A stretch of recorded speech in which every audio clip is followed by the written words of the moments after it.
আপনি কি কখনো ভেবেছেন আমরা কিভাবে সত্যিই অন্যের মন বুঝতে পারি? বুদ্ধ বলেছিলেন, আমাদের চিন্তাভাবনা দিয়েই আমরা আমাদের জগৎ তৈরি করি, কিন্তু সত্যিই কি সম্ভব অন্যের মনের কথা পড়া? জাদু নয়, প্রজ্ঞার মাধ্যমে। আমাদের চারপাশের মানুষদের মধ্যে অনেকেই হাসির আড়ালে দুঃখ লুকিয়ে রাখে, কথার মাঝে সত্য অনুভূতি গোপন করে, কিংবা এমন আচরণ করে যা আমাদের কাছে অসঙ্গতিপূর্ণ মনে হয়। কিন্তু যদি আমরা এই বহিরাঙ্গিকের বাইরে তাকিয়ে অন্যের হৃদয় ও মন উপলব্ধি করতে পারতাম, তাহলে কি আমরা কম বিচার করতাম এবং বেশি বোঝার মানুষের মন বোঝার নৈপুণ্য নিয়ে আলোচনা করব। কিন্তু অলৌকিক ক্ষমতা দিয়ে নয়, বরং বুদ্ধের চিরন্তন জ্ঞানের আলোকে। কিভাবে মনোযোগ, সহানুভূতি এবং গভীর উপলব্ধির মাধ্যমে আমরা অন্যের অনুভূতি, চিন্তা এবং সংগ্রাম বুঝতে পারি, সে সম্পর্কে গভীরভাবে জানব। আপনার দৃষ্টিভঙ্গির একটি ছোট্ট পরিবর্তন চিরতরে আপনার মানবিক উপলব্ধিকে বদলে দিতে পারে। তাই ভিডিওটি সচেতনতা বিকাশ করা। অন্যদের বোঝার প্রথম ধাপ হল সম্পূর্ণরূপে উপস্থিত থাকা শেখা। বৌদ্ধ অনুশীলনে সতি বা মাইন্ডফুলনেস হল গভীর উপলব্ধির ভিত্তি।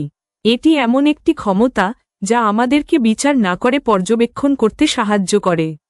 আপনি যখন কারো সাথে কথা বলছেন, তখন কি আপনি সত্যিই শুনছেন, নাকি আপনার মন ইতিমধ্যেই উত্তর তৈরির দিকে ধাবিত হচ্ছে? অধিকাংশ মানুষ শুধুমাত্র কথাগুলো শোনে, কিন্তু যদি আমরা গভীরভাবে সচেতন হই, তবে আমরা আরও অনেক কিছু অনুভব করতে পারব। তাদের কণ্ঠে এক মুহূর্তের দ্বিধা, চোখের কোণে সূক্ষ্ম টান, শ্বাস প্রশ্বাসের হালকা পরিবর্তন।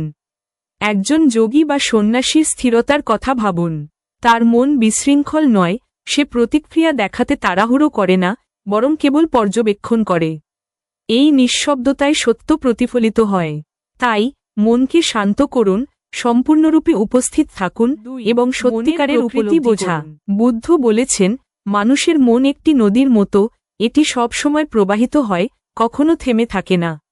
মানুষের চিন্তাভাবনা প্রতিনিয়ত পরিবর্তিত হয়, আবেগ, স্মৃতি এবং অভিজ্ঞতা দ্বারা প্রভাবিত হয়। আপনি কি কখনো এমন পরিস্থিতির সম্মুখীন হয়েছেন, যেখানে কেউ আপনার প্রতি ঠান্ডা বা রূঢ় আচরণ করেছে, এবং আপনি মনে করেছেন যে এটি আপনার প্রতি ব্যক্তিগতভাবে করা হয়েছে? কিন্তু সত্যিই কি তারা আপনার প্রতি প্রতিক্রিয়া দেখিয়েছে, নাকি তাদের নিজের অভ্যন্তরীণ সংঘর্ষের প্রতিফলন? মানুষের আবেগ ও আচরণ অতীত অভিজ্ঞতা দ্বারা প্রভাবিত হয়।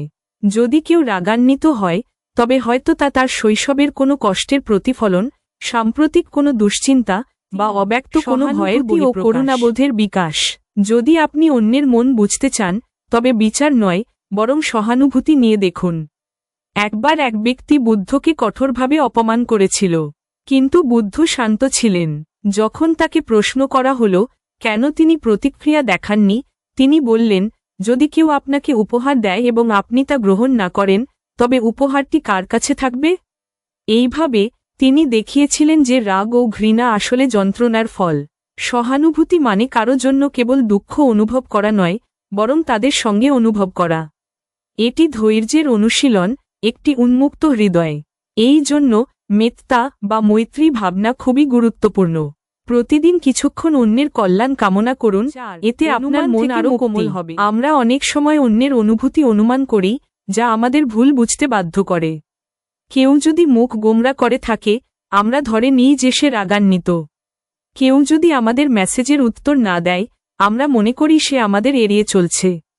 কিন্তু এসব অনুমান কি সত্য নাকি আমাদের নিজস্ব অনিশ্চয়তার প্রতিফলন?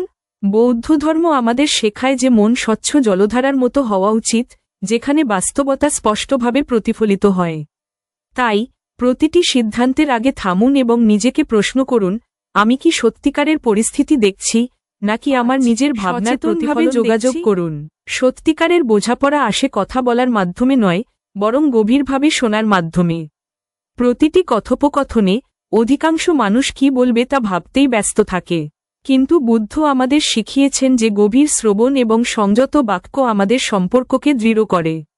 পরবর্তী সময় আপনি যখন কারো সাথে কথা বলবেন, শুধু তাদের শব্দ শুনবেন না, বরং তাদের মনের অনুভূতিগুলো বুঝতে চেষ্টা করুন। যখন আমরা মাইন্ডফুলনেস, সহানুভূতি ও প্রজ্ঞার চর্চা করি, তখন আমরা মানুষের কথা ও কাজের বাইরের সত্যকে অনুভব করতে পারি।